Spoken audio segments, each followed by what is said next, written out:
सबसे पहली मुश्किल तो यही है कि टेरेन बहुत मुश्किल है और बड़ा अनप्रेडिक्टेबल है, क्योंकि नया टेरेन है। देखिए, जितने पहाड़ पुराने होते जाते हैं वो उतने मजबूत होते जाते हैं। और जहां पर फिलहाल हमारी मौजूदगी है, ये बिल्कुल हिमालयन रेंज है। जैसे हम बता रहे हैं कि कभी ऐसा हाथ में पत्थर आता है कि वो हाथ से 4 टुकड़ों में टूट जाए, कभी ऐसा आता है कि बड़ी बड़ी मशीनें फेल हो जाए। तो यही समझना सबसे बड़ा चैलेंज है फिलहाल एक्सपर्ट्स के लिए। आप देखें, मैं आपको यहाँ से तस्वीरों में दिखाऊं तो एक तस्वीर तो सीधे यहीं पर सामने आ जा रही थी, बड़े पत्थर नजर आ रहे हैं, उसके ठीक बगल में मिट्टी जैसा पहाड़ दिख रहा है। यही सबसे बड़ा चैलेंज है, क्योंकि संरचना पूरी तरीके से क्लियर नहीं है और इसीलिए अलग अलग इंस्ट्रूमेंट से पहले ये जांचा जा रहा है कि अब इसके नीचे क्या है, इसके आगे क्या कोई ऑब्स्टिकल है, ड्रिलिंग मशीन क्यों खराब हो रही है, क्या कोई बड़ी चट्टान सामने आ गई है। ये तमाम चीज़ें हैं जो मुख्य तौर पर चैलेंजेस हैं। जो टेरेन है हिमालय का, ये सबसे बड़ा चैलेंज है। लेकिन इसीलिए जैसे कि हमने बताया, इसी वजह से 5 मोर्चों से एक साथ ही शुरू कर दिया गया है कि अगर एक जगह डिफिकल्टी आ रही है तो दूसरी जगह, तीसरी जगह, चौथी जगह या फिर 5वीं जगह कहीं से भी उन फंसे हुए मजदूरों तक पहुंचा जाए। जिसका 5वां प्लान जो मैं आपको बता रही हूँ, जो कि सबसे लंबा प्लान है, जो कि सबसे दूर डिगिंग जिसमें करनी पड़ेगी, वो ये पूरा प्लान है। उस तरफ की टनल में इस वक्त हमारी मौजूदगी है। ये डंडाल गांव का तरफ खुलता हुआ इसका मुहाना है टनल का। ये 5वां प्लान है, लेकिन इसमें 450 मीटर के तकरीबन डिगिंग करनी होगी और अभी जहां पर से कोशिश हो रही है वहां केवल 60 मीटर की ये डिगिंग करनी है। तो रास्ते भले छोटे हों, लंबे हों, मुश्किल हो, तमाम रास्तों को एक साथ अपनाया जा रहा है 5 के 5 मोड्स को, ताकि कैसे भी सुरक्षित इन तमाम मजदूरों को निकाला जा सके। मोनिका, बिल्कुल, तो देखिए लगातार ये प्रयास किए जा रहे हैं, जहां से बन पा रहा है, यानी कि जहां से संभावनाएं थोड़ी भी नजर आ रही हैं, वहां से जो एक्सपर्ट्स हैं लगातार युद्ध स्तर पर इस रेस्क्यू ऑपरेशन को सफल बनाने की कोशिश कर रहे हैं। लेकिन ये पहला वीडियो हम बार बार इसीलिए दिखा रहे हैं क्योंकि अभी तक ये नहीं पता था कि टनल के अंदर जहां पर मजदूर फंसे हुए हैं वहां पर स्थिति क्या है, वहां पर क्या संभावना है। अगर ड्रिलिंग होती है तो मलबा कहां पर गिर रहा है, क्योंकि देखिए जिस तरीके से प्रियंका इस पूरे टेरेन के बारे में समझा भी रही थी कि कुछ पत्थर ऐसे हैं जो आराम से टूट जाते हैं, कुछ ऐसे पत्थर हैं जो टूटते नहीं है, लगातार मलबा जो है वो गिर रहा है। तो दोनों छोर से, जहां से टनल शुरू हो रहा है और जहां टनल खत्म हो रहा है, वो तस्वीरें हमने आपको न्यूज़ 18 इंडिया पर दिखाई है कि किस तरीके से ये पूरा रेस्क्यू ऑपरेशन आगे बढ़ रहा है।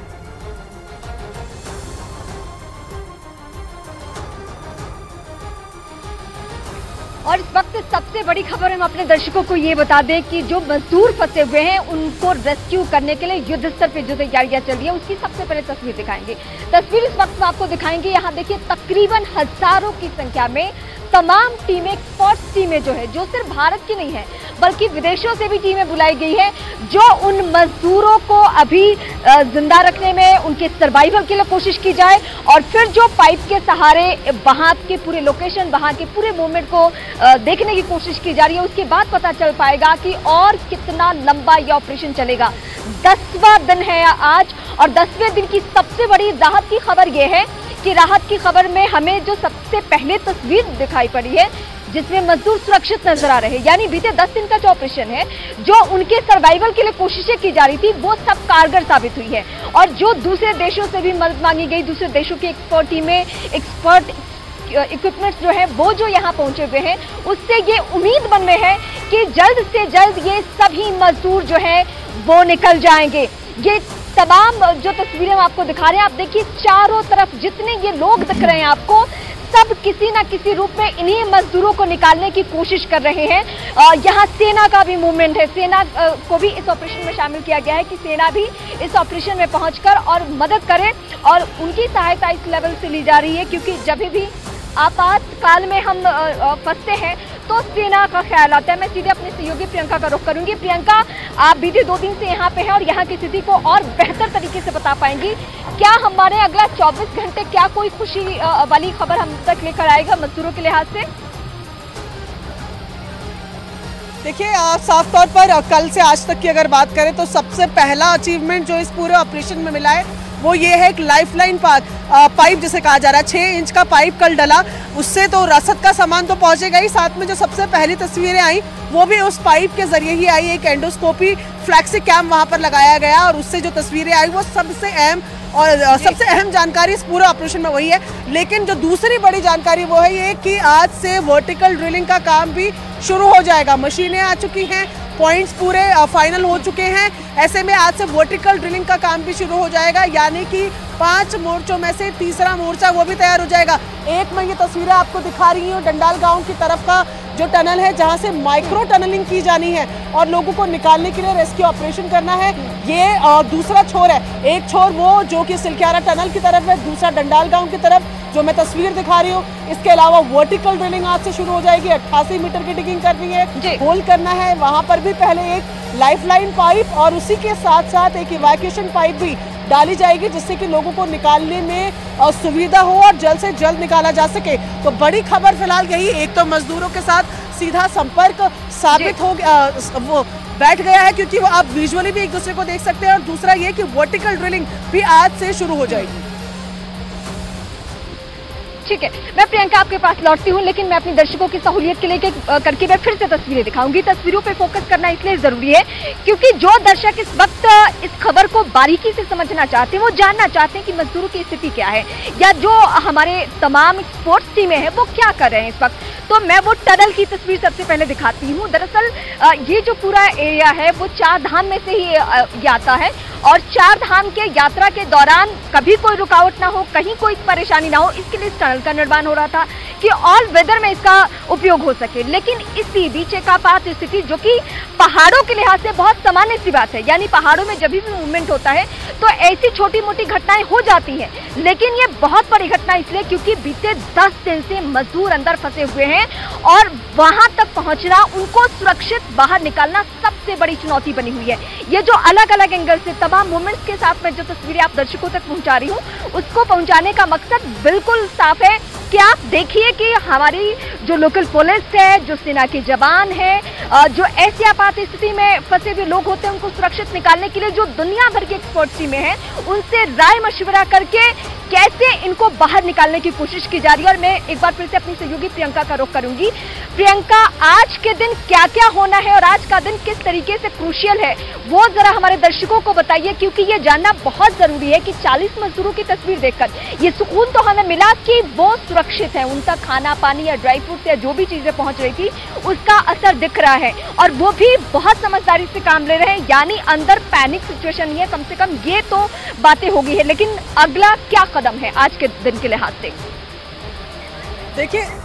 देखिए 10वां दिन है, तो अपने आप में अब ये जिसको कहा जाता है ना टाइम, जो रेस अगेंस्ट टाइम है वो चल रही है। ऐसे में 10वां दिन है, अहम दिन है, लेकिन अगर आज क्या क्या इंपॉर्टेंट हो सकता है तो उसमें जो ऑगरिंग मशीन्स लगी हुई है, जिस छोर पर आप फिलहाल खड़ी है रीमा, वहाँ पर एक मशीनें हैं जो अंदर की तरफ गई हैं और जिनको ड्रिलिंग का काम शुरू करना है। एक मोटा पाइप जो है, जिससे 9 इंच की डायमीटर का एक पाइप है, जिसको अंदर करने की कोशिश करनी है, जिससे लोगों को बाहर निकालना है। 60 मीटर का मलबा है, 22 मीटर तक वो पाइप जा चुका है, उसको और आगे डालने की कोशिश आज से दोबारा शुरू होगी। ये मशीन जो है अभी रुकी हुई थी क्योंकि भूकंप यहाँ पर आया था, भूकंप के झटकों के बाद आफ्टर शॉक भी आते हैं, इस वजह से काम को रोका गया था, लेकिन आज से वो काम भी शुरू हो रहा है। इसके अलावा दूसरा अहम पड़ाव ये है कि वर्टिकल ड्रिलिंग भी शुरू हो रही है। वर्टिकल ड्रिलिंग से एक दूसरा रास्ता खुल जाएगा लोगों को बाहर निकालने का। एक तरफ तकरीबन 30 मीटर, एक तरफ हाँ तकरीबन 30 से 40 मीटर की जो ड्रिलिंग है वो बाकी है।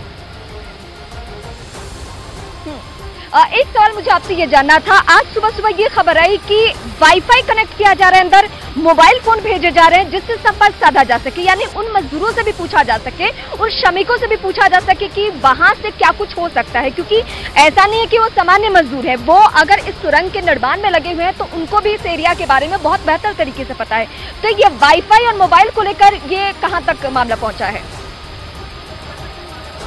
देखिए जो पाइप थी, जो 6 इंच की लाइफलाइन पाइप है, वही मुख्य पाइप है। चार्जर्स उनको देने का, रेडियो सेट उनको देने की बात की जा रही थी, जो कि खाने के बाद भेजने की बात थी, उस पर भी क्लैरिटी आएगी। लेकिन ऑप्टिकल फाइबर भी लगाया जा रहा है, इंटरनेट कनेक्शन के लिए भी वहाँ पर बात की जा रही है, ताकि मजदूर जो है वो एक्सपर्ट्स की भी मदद कर पाएँ, क्योंकि जो वीडियो सामने आई है अंदर की, उस पर एक्सपर्ट्स मजदूरों से पूछ रहे हैं कि ये कैमरे की तरफ, कैमरे को उस तरफ मुड़ाओ, कैविटी दिखाओ कितनी है, मलबा कितना गिरा हुआ है वो दिखाइए, जगह दिखाइए, लाइंस दिखाइए। तो जब ये इंटरनेट कनेक्शन आ जाएगा तो दोनों एक्सपर्ट्स के लिए भी और घर वालों के लिए भी विजुअली उनसे बात करना आसान होगा और जगहों को एक्सपर्ट जो है वो बेहतर तरीके से समझ सकेंगे कि आगे किस तरीके की प्लानिंग करनी है। इसलिए एक ऑप्टिकल फाइबर भी वहां तक पहुंचाया जा रहा है और इसके अलावा फोन्स क्योंकि वो इस्तेमाल कर रहे हैं ताकि घर वालों से बातचीत हो पाए, वो उसके लिए चार्जेस की भी सुविधा उनको दी जा रही है। जी रीमा जी, मैं आपके पास फिर लौटती हूँ, लेकिन इस बीच एक बार फिर मैं तस्वीरों पे फोकस करना चाहूंगी क्योंकि हम यहाँ पे ग्राउंड पे अपने दर्शकों के लिए पहुंचे हैं कि जो मजदूर फंसे हैं वो जल्द से जल्द बाहर निकले और वो सारी प्रक्रिया हम आपको दिखा सके, क्योंकि जो भी मजदूरों के परिवार, रिश्तेदार या फिर देश का हर एक नागरिक इस वक्त ये जानना चाहता है कि उनकी स्थिति क्या है, तो उनके लिए क्या क्या अभी तक कदम उठाए जा रहे हैं वो मैं फिर तस्वीरों के जरिए आप दर्शकों के सामने बयां करती हूँ। आप देखिए, सबसे पहले तो मैं सुरंग की तस्वीर दिखाऊंगी, उस टनल की तस्वीर दिखाऊंगी जिसके निर्माण कार्य में ये सभी मजदूर लगे हुए थे। और ये सिर्फ यहीं पर टनल का निर्माण नहीं हो रहा है, ऐसा नहीं है कि हाँ ये सच है कि प्रकृति से जब भी छेड़छाड़ की जाती है तो इस तरीके से घटनाएं होती है, लेकिन सर्वाइवल के लिए या फिर ऑल वेदर में यहाँ पे मूवमेंट हो सके, लोग आ जा सके, क्योंकि पूरा उत्तराखंड है, अगर मैं कहूँ कि ये पर्यटन पे निर्भर करता है तो इसमें कोई दो राय नहीं है। और इसको लिहाज में रख के, इसको ध्यान में रख के इस टनल का निर्माण हो रहा था, लेकिन एक आपदा की वजह से इस वक्त सबके चेहरे पर शिकन देखने को मिल रहा है। हालांकि धीरे धीरे जैसे जैसे सफलता मिल रही है वैसे वैसे उम्मीद बढ़ती जा रही है। अभी भी मैं जब आपको तस्वीरें दिखा रही हूँ तो एक साउंड आप सुन पा रहे होंगे, यानी जिस पाइप का जिक्र प्रियंका कर रही थी, जिन टीमों का जिक्र प्रियंका मेरी सहयोगी कर रही थी, वो किस तरीके से मूवमेंट कर रहे हैं, वो कैसे काम कर रहे हैं और बहुत सावधानी से कर रहे हैं, क्योंकि अंदर और मलबा आ जाए, अंदर और कुछ वहां पे धंसना शुरू हो जाए तो बहुत चुनौतियां सामने आ जानी है और बहुत बड़ी परेशानी हो जानी है। आप दर्शकों को ऐसा लग रहा होगा कि 10 दिन कैसे हो गए, 10 दिन में कुछ सफलता क्यों नहीं हाथ लगी, क्योंकि ये एरिया ऐसा है,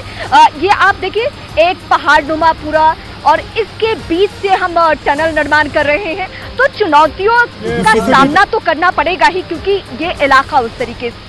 से है और यहाँ तक पहुँचना भी अपने आप में बहुत बड़ी चुनौती है। मैं फिर अपनी सहयोगी प्रियंका का रुख करूंगी। प्रियंका, सवाल बहुत सारे हैं, लेकिन हर कोई इस